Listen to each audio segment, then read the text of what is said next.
No, it is great to talk to you guys. You've made this incredible film. It's traveled the world. You've won awards, and now you're doing press junkets. Like, how fucking surreal is this for you? It is weird. It is. It is. Yeah.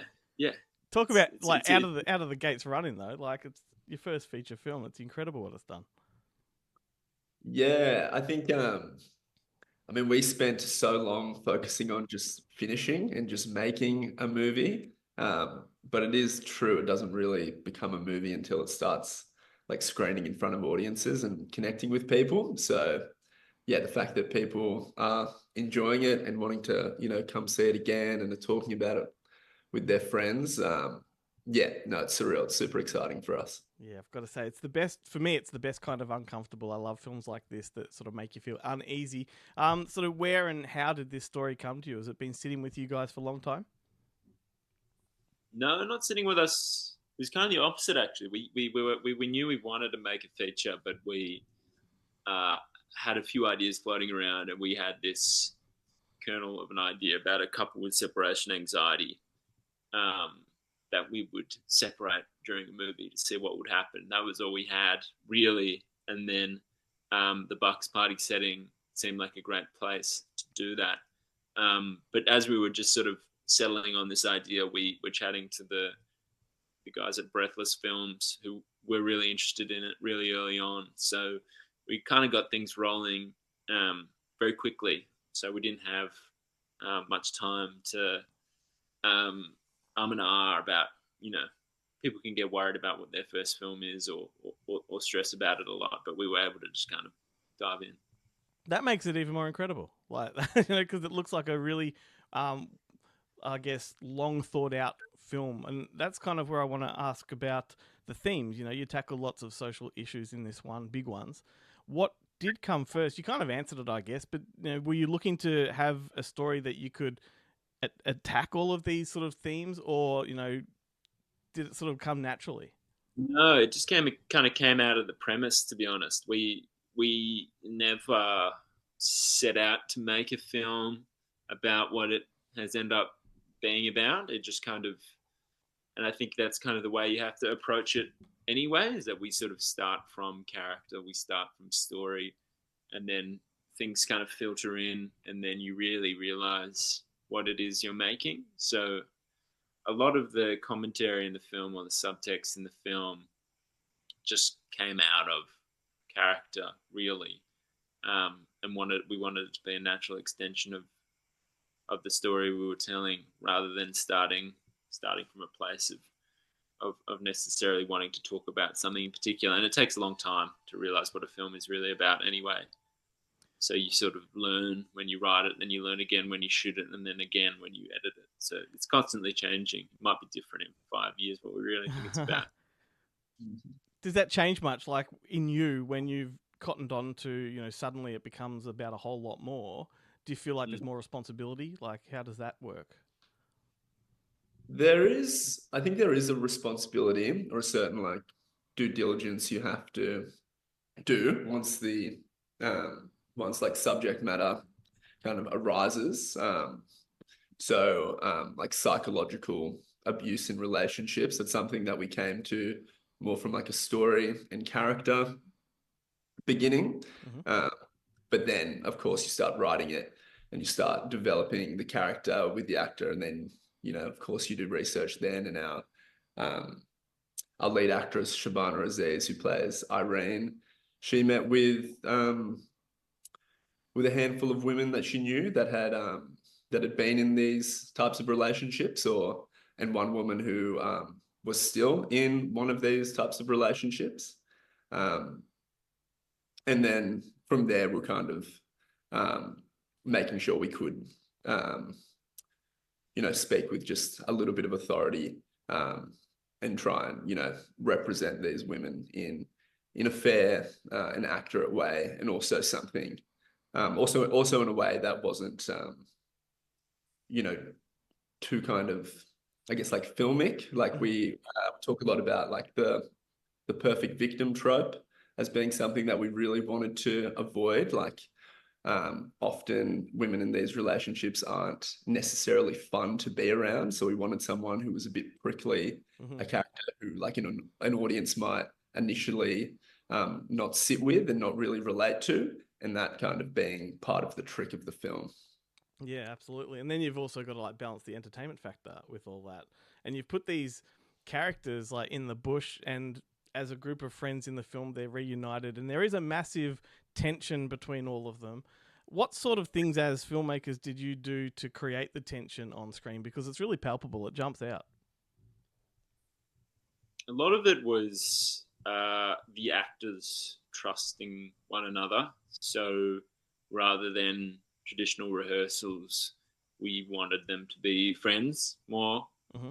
We encouraged them to hang out. We encouraged them to chat, just so that once we were on set together, they were really comfortable with one another, in a way that we could sort of creatively pit them against each other, not by like adversity on set, even though challenges came because of how little money we had anyway. But it meant that we could, in a scene, two scene partners who were really comfortable with each other and the material, we could kind of separate them. We could give them different direction. We could give them different lines that the other wouldn't expect. So you were able to create a really fun, creative environment where everybody is aware of what they're trying to make. And also, there's people whose jobs it is, like Michaela Caratini, our intimacy coordinator.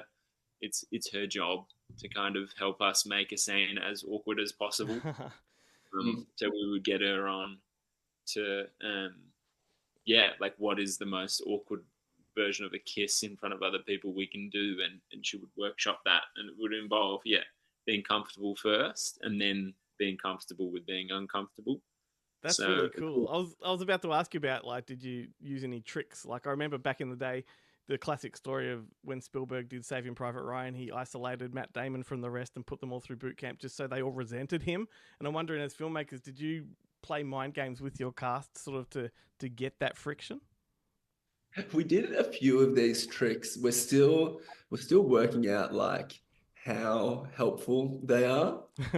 We did try a few minor ones, like we have a big party scene where our main character is having the worst possible night. And we talked to Mackenzie, who plays Louis, beforehand. We had him sign off on it.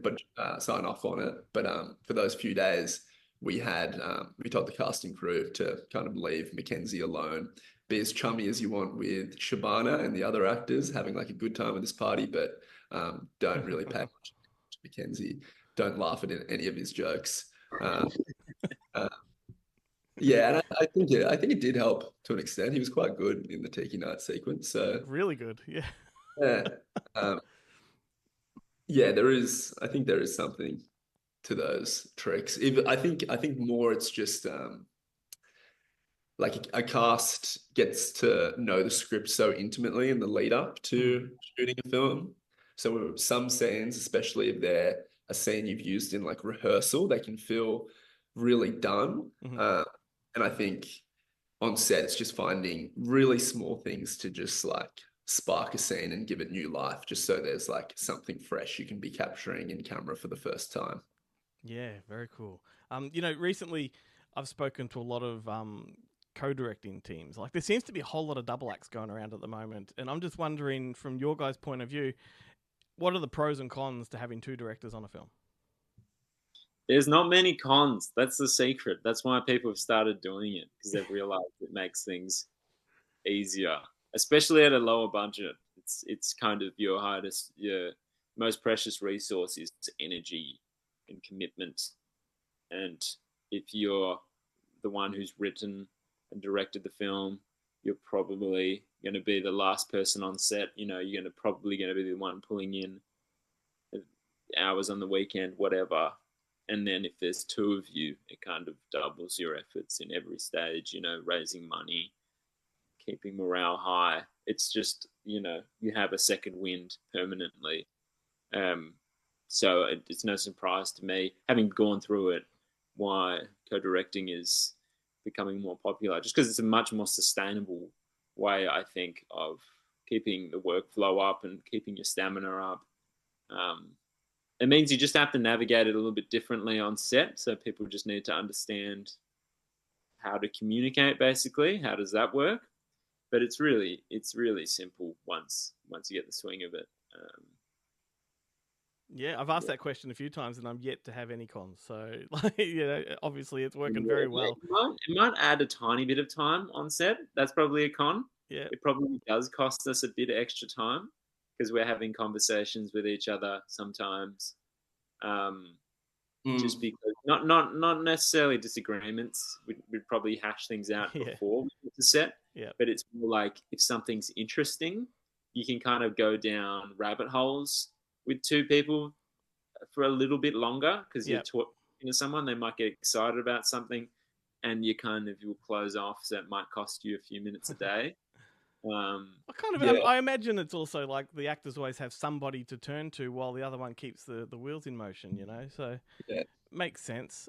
One of the films that you obviously reference in there is Waking Fright. It's on the poster in the background. I'm sure you've been asked about it 100 times. But I've also picked up, for me, strong David Lynch vibes, particularly with the Lady Lazarus stuff. And there's an Aussie film back in the late 90s called In the Winter Dark, and that one really it rekindled my memory of that one as well. Were there any films that you leaned into or influences, just to get the atmosphere that you had? Yeah, there was quite a lot actually. Yeah, interesting you mentioned David Lynch, like that scene with Lady Lazarus is being compared to Lynch a lot, but the reference for that was actually a scene in Nashville where there's a country music performance, and there's 4 women in the audience who all think that song is written about them and is being them.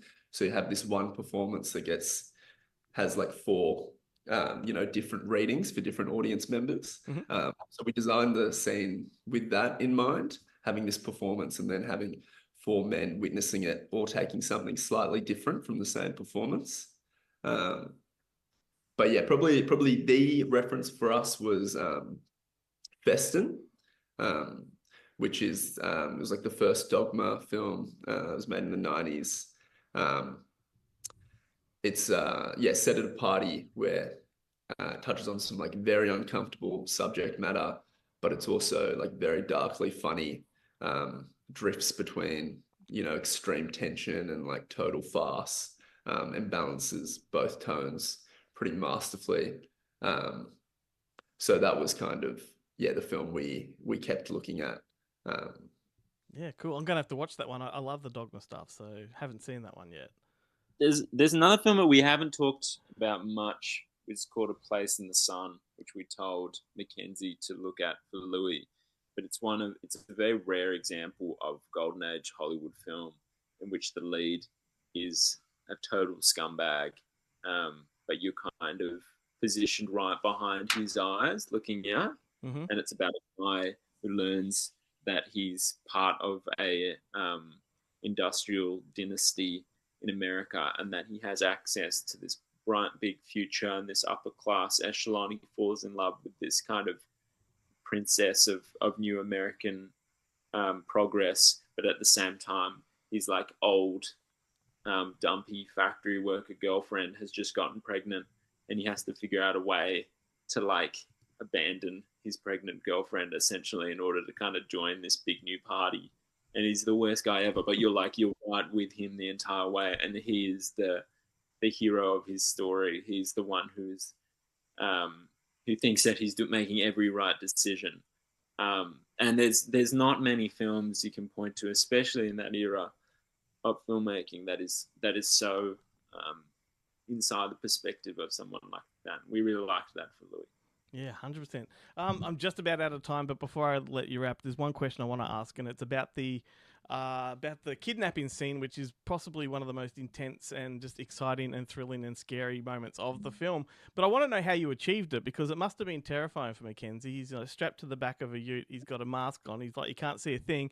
What tricks did you use? Were there camera tricks? Did you speed up footage? How did you get that to look as intense as it did? Or did you just Do it. less trick, no tricks. That's the trick. Just the trick was that we didn't have enough money to film it with green screens or film it with any rig, so we just had to do it for real. Was that him under the mask? Actually him, or did you put someone else under it? Yeah, that's great. Yeah, he hasn't got a double yet. Well, it's an effective scene. But did you speed up any footage, or did you just really tear sped ass? it up a tiny bit, but there was a few pretty hairy moments that were just accidents. Like there's a moment where the car sort of disappears into the forest, and it kind of goes dark. That was actually an accident. So I was driving the follow car, which had the camera mounted on the hood, while the boys were in the ute. But it was a fairly obvious thing, but we only realized when we started shooting that I actually had to have the headlights off in order not to see the headlights on the back of the car. Yeah. So we were driving through this kind of narrow road, and I went off the path. I got stuck like in the bush. So I was in we stopped. Like the car had literally got stuck. That's why that camera angle even exists, because the car just went and left the behind, and I turned on the lights, and the grass was just up beside the window because I'd just driven into the bush. Incredible.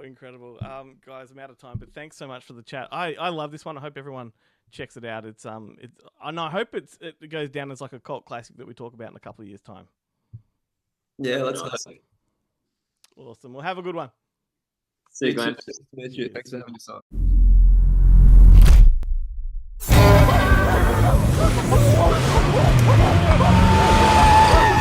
My best friend is getting married. Louie and Irene. Cheers. Cheers. Thank you, mate. The first time I saw Louis, I wasn't interested. He watched me for a while and then came and shook my hand. You nervous? Why would she be nervous? Well, because girls don't go to Bucks parties.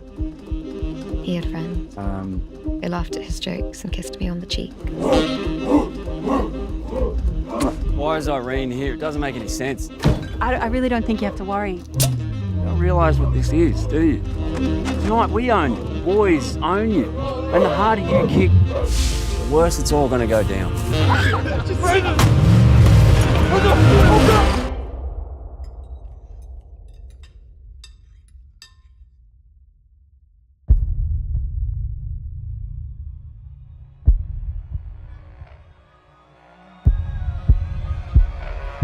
I love Irene more than anything.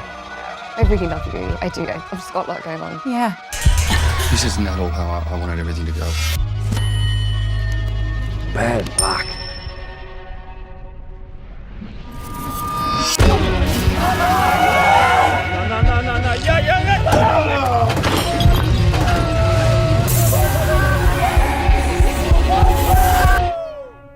When I told the boys you were coming, they got so excited.